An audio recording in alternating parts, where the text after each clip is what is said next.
I got the cash in the bags. 1999년 여름, 호북성 수현시. 19세 청년이 집에서 쓰러진 채 발견됩니다. 참혹한 모습으로 발견된 청년의 이름은 고루이. 그는 머리와 몸에 최소 10군데 이상 칼에 찔린 상처가 나 있었습니다. 그리고 얼굴에는 석회가루가 뿌려져 있었는데 잠을 자다 변을 당한 듯 보였습니다. 사건 현장을 본 경찰은 한눈에 원한 관계에 의한 살인임을 직감합니다. 도대체 얼마나 깊은 원한을 가지고 있기에 피해자를 이렇게 잔인하게 살해한 걸까요? 19세 청년에게 어떤 일이 일어난 건지 함께 새로운 천년을 앞둔 세기말 1999년 여름으로 가보겠습니다. 법의학자에 따르면 고루이의 사인은 과다출혈에 의한 저혈량성 쇼크로 밝혀집니다. 사건 당시 그의 아버지 고 씨는 바로 옆방에서 잠을 자고 있었습니다. 고루이의 상태로 볼 때 범행 당시 피해자 고루이가 소리를 지르는 등 적극적으로 저항했을 가능성이 매우 컸습니다. 그렇다면 옆방에 있던 아버지 고 씨가 어떤 소리를 들었을 확률이 높습니다. 그런데 아버지 고 씨는 꿀먹은 벙어리처럼 경찰의 물음에 아무런 대답도 하지 않습니다. 그의 태도를 수상하게 여긴 경찰은 아버지 고 씨에 대해 조사합니다. 그리고 놀라운 사실을 발견하는데 아들 고루이가 사망하기 며칠 전 아버지 고 씨는 아들 고루이에게 맞아 크게 다쳤습니다. 그리고 고 씨는 읍내에서 석회가루를 산 적 또한 있었습니다. 아버지 고 씨가 아들에게 맞은 데 격분해 살해한 걸까?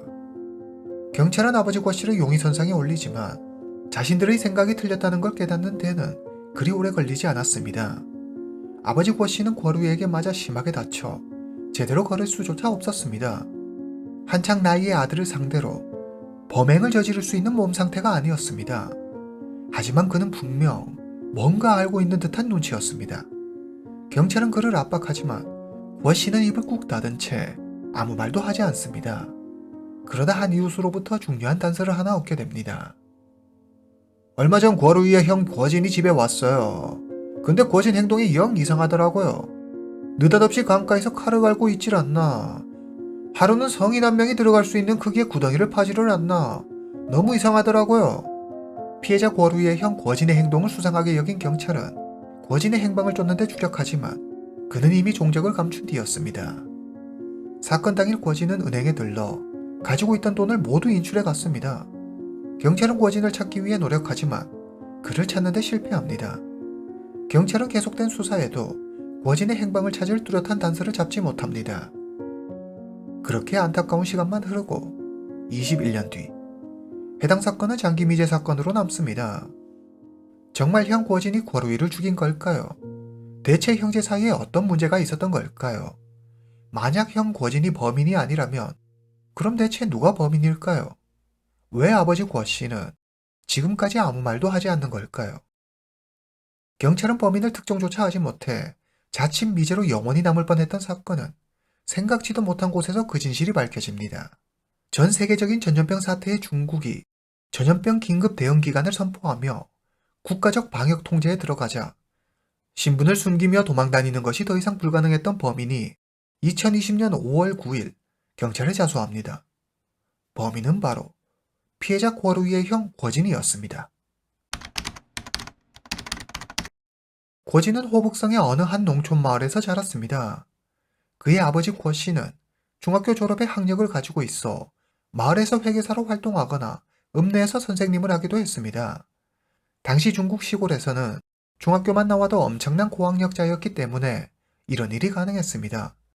좋은 직업을 가진 덕에 고 씨의 집은 마을에서 꽤 잘 사는 편에 속했습니다. 고 씨에게는 아들이 3명 있었는데 첫째는 고대, 둘째는 고준, 셋째는 고루이입니다. 넉넉한 형편이었지만 고 씨의 아들들은 매우 불행한 어린 시절을 보냅니다. 큰아들 고대의 말에 따르면 아버지 고 씨는 어릴 때 공부에 꽤 재능이 있었지만 경제적인 이유로 중학교까지만 학교에 다니고 그만둬야 했습니다. 그는 자신이 공부를 하지 못한 이유를 사회에서 찾으며 큰 불만을 가지게 되었고 성격도 점점 삐뚤어져 갔습니다. 결혼한 그는 자신의 이런 불만을 늘 아내에게 풀었습니다. 욕설을 퍼붓고 사소한 일에도 짜증을 내며 과격한 행동을 하고 손찌검했습니다. 그러나 그 시절 여느 어머니들이 그랬듯 고 씨의 아내는 아이들을 생각해 남편의 모든 횡포를 묵묵히 견디고 참아냅니다. 고 씨의 아내는 낮에는 힘든 농사일을 하고 저녁에는 집안일을 했습니다. 고 씨의 세 아들은 어릴 때부터 어머니가 혼자 고생하는 모습을 보면서 자랐습니다. 큰아들 고대가 말합니다. 아버지는 기분이 조금만 좋지 않으면 그 모든 화풀이를 어머니에게 다 했어요. 폭은 물론이고 손에 잡히는 물건들은 다 던져 집에 나만 하는 물건들이 없었죠. 우리들은 화가 났지만 감히 아버지에게 대들 생각조차 하지 못했어요. 이런 가정 환경에서 자란 고씨 삼형제는 자신들도 모르게 그 아버지를 닮아가고 있었습니다. 그들 역시 사회의 불만을 가지고 삐뚤어져 갔습니다. 1987년 고 씨의 아내가 39살의 젊은 나이로 세상을 떠납니다. 당시 둘째 고지는 겨우 11살밖에 되지 않았습니다. 친척들과 이웃은 고 씨의 아내가 너무 고생해 과로로 세상을 떠난 거라고 생각했습니다. 하지만 고 씨의 아들들은 모두 알고 있었죠. 아버지의 괴롭힘에 어머니가 일찍 세상을 떠나게 된 것이라는 걸요. 큰아들 고대는 어릴 때 어머니와 함께 아버지로부터 도망치지 않은 것이 너무 후회된다고 했습니다. 어린 나이에 어머니를 잃은 삼형제는 과연 어떻게 살았을까요? 삼형제에게 어머니는 늘 든든한 버팀목이었습니다.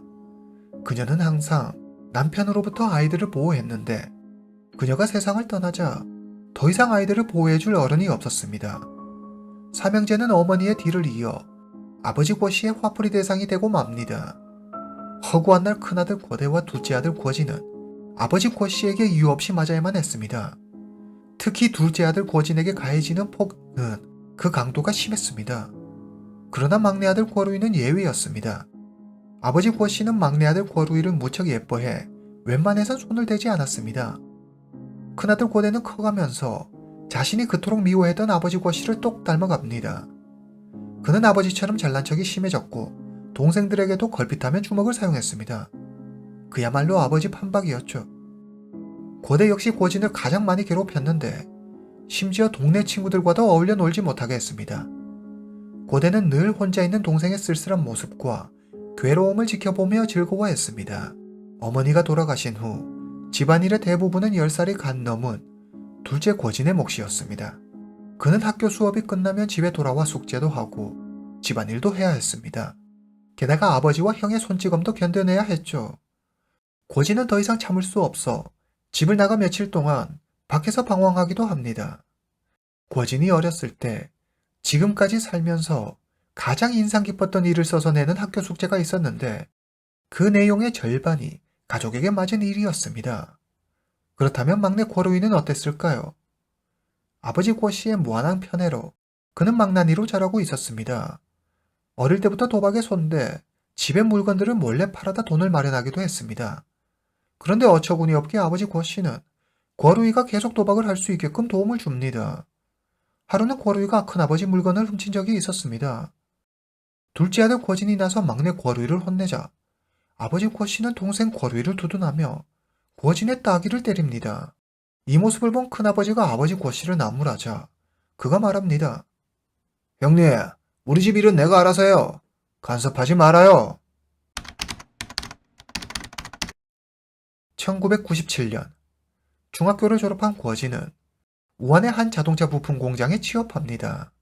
한때 그는 일자리를 구하지 못해 밥도 먹을 수 없을 정도로 궁핍한 생활을 했습니다. 그는 너무 싫었지만 당장 끼니도 해결할 수 없었기 때문에 형 고대에게 편지를 써 도움을 청합니다. 당시 큰형 고대는 중등 전문학교에 다니고 있었습니다. 그는 동생의 편지를 받았지만 답장조차 하지 않고 무시해버립니다. 그에게 동생의 생사 따위는 중요하지 않았죠. 고진은 혼자이므로 꿋꿋이 어려운 시간을 견뎌내고 마침내 취업에 성공합니다. 그는 얼마 되지 않는 적은 월급이었지만 쪼개 매달 집에 돈을 보냈습니다. 그러나 아버지 고 씨와 큰형 고대는 둘째 고진의 마음 씀씀이에 고마워하기는커녕 고작 이런 일밖에 하지 못한다며 고진을 무시했습니다. 고진은 공장에서 예쁘고 참한 여성을 만나게 됩니다. 그녀는 같은 공장에 다니는 동료였습니다. 고진은 일이 끝나면 그녀와 함께 밥을 먹고 공원에서 산책을 하며 행복한 시간을 보냅니다. 두 사람은 늘 함께 했습니다. 이때가 고진에게는 가장 따뜻하고 행복한 시간이었습니다. 이대로 아무 문제 없이 흘러갔다면 고진은 지금쯤 그녀와 결혼해 아이를 낳고 남들과 같이 평범한 삶을 살고 있을 것입니다. 하지만 야속하게도 세상은 그의 편이 아니었나 봅니다. 한 통의 전화로 그의 인생은 송두리째 바뀝니다. 어느 날 그에게 전화 한 통이 걸려옵니다. 큰아버지였습니다. 거진아, 큰일 났어. 네 아버지가 동생 고루에게 맞아 쓰러졌단다. 지금 다친 네 아버지를 돌볼 사람이 없어. 이 소식을 들은 거진은 한참을 고민합니다. 그러다 결국 회사에 사표를 내고 고향으로 돌아가 아버지를 보살피기로 합니다. 1999년 4월 6일, 거진은 아버지와 동생이 있는 고향 집으로 돌아옵니다. 그는 아버지에게 무슨 일이 있었던 거냐고 묻지만 아버지는 입을 다문 채 아무 말도 하지 않습니다. 거진은 동생이 돌아오기를 기다렸지만 그는 이틀 동안 집에 돌아오지 않았습니다. 보나마나 또 도박을 하고 있는 게 분명했습니다. 거진이 집으로 돌아온 지 3일 후 동생 고로이가 집에 들어왔습니다. 거진은 따끔하게 동생을 혼냅니다. 그리고 이곳 생활을 정리하고 자기와 함께 나가 일을 하자고 말합니다. 하지만 고로이는 단칼에 거절합니다. 내가 왜? 아버지 퇴직금이 있는데 내가 왜 일을 해야 해? 그냥 여기 있을래. 이후 두 사람은 크게 다툽니다. 이날 이후 동생 고로이는 형 거진을 볼 때마다 그를 없애버리겠다고 협박합니다. 4월 28일. 거진은 아침밥을 차리기 위해 주방으로 갑니다. 그런데 얼마 전 사놓은 쌀이 없어졌습니다. 동생 고로이의 짓이 분명했습니다. 쌀을 팔아 또 도박을 했을 겁니다. 순간 거진은 불길한 생각에 자기 방으로 뛰어갑니다. 그가 가족들 몰래 숨겨놓은 3천 위안이 보이지 않았습니다. 그는 바로 동생 고로이의 방으로 가 사방을 뒤져보지만 돈은 어디에도 없었습니다. 그런데 동생의 이불 속에 칼이 한 자루 있는 게 아니겠습니까? 거진의 등에 식은땀이 흘렀습니다. 크게 다툰 이후로 동생이 자기를 없애버리겠다며 위협했던 일이 떠올랐습니다. 설마 고루이가 진짜 나를? 그냥 가만히 앉아서 당하고 있을 수만은 없었습니다. 고진은 칼을 사서 나를 간 뒤 자기 방에 숨겨둡니다. 요즘 고루이는 계속 집에 들어오지 않고 있습니다. 고진은 아버지 고씨에게 동생 고루이를 이렇게 둬서는 안 된다고 말합니다. 하지만 아버지는 동생 편을 들며 되레 고진을 다그칩니다. 자신은 아버지를 돌보기 위해 일도 그만두고 태어나 처음 느껴본 행복도 접어두고 왔는데 아버지는 지금도 주먹까지 쓴 동생 편을 들다니 고진은 억울하고 분했습니다. 5월 6일 저녁, 동생만 편애하는 아버지에 대한 분노 때문이었을까요? 아니면 동생에게 자신이 당할 수도 있다는 두려움 때문이었을까요? 고진은 동생을 생각하며 이전에 사놓은 칼을 바라봅니다. 7일 새벽 2시, 동생의 방에서 코 고는 소리가 들립니다. 고진은 칼을 들고 천천히 동생 방으로 가 자고 있는 그의 다리를 찌릅니다. 고루이는 소리를 지르며 울부짖습니다.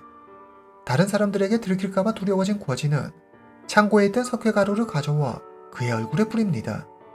동생 고루이의 소리가 잦아들자 고진은 다시 칼을 휘두릅니다. 고진은 자기 방으로 돌아와 옷을 갈아입고 멍하니 침대에 앉아 있습니다. 그리고 잠시 후 삽을 들고 인적이 드문 곳으로 가 구덩이를 하나 팝니다. 그러나 곧 몸에 힘이 다 빠져버린 그는 구덩이를 제대로 파지 못합니다. 고진은 다시 집으로 돌아와 이불로 동생 고루이를 감싼 뒤 방 안에 그대로 둡니다. 그는 샤워를 하고 잠이 듭니다.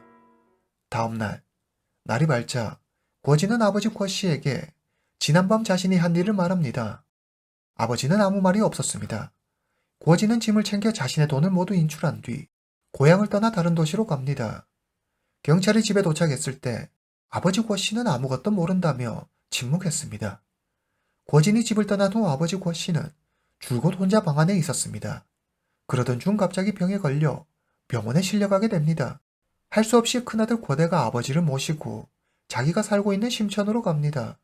하지만 그는 아버지를 방 안에 가둬두고 밖에도 나가지 못하게 합니다. 감옥과 같은 생활의 아버지 고씨는 스스로 아들 집을 나와 고향 스엔시로 돌아갑니다. 고진은 고향을 떠나 양양을 거쳐 광동성 중산시에 있는 장난감 공장에 취업합니다. 하지만 경찰에게 잡힐까봐 두려웠던 그는 고타오라는 가짜 신분증을 만들어 우한으로 갑니다. 그리고 그는 21년 동안 여러 곳을 전전하며 막노동으로 생계를 이어갑니다. 그는 매일 숨어 지내야 했고 일하러 가는 시간 말고는 거의 밖에도 나가지 않았습니다. 그러다 2020년 세계적인 전염병으로 인해 방역을 이유로 국가적 통제가 강화되자 고진은 더 이상 숨을 곳이 없어집니다. 할 수 없이 그는 고향으로 돌아가 경찰에 자수합니다. 고진이 자수하고 나흘째 되던 날 마을 사람들 900명이 고진에 대한 선처를 바라는 탄원서를 법원에 제출합니다. 마을 주민의 말에 따르면 고아루이는 정말 구제불능 문제아였습니다. 그는 매일같이 마을 사람들을 위협하고 협박했습니다. 마을 사람들은 형 고진도 방법이 없어 어쩔 수 없이 그런 범행을 저질렀을 거라며 그를 선처해달라고 법원에 호소합니다.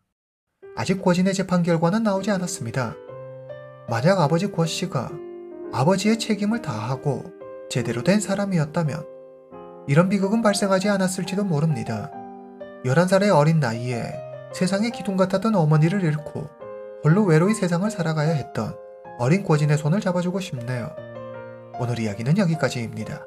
다음 시간에 뵙겠습니다.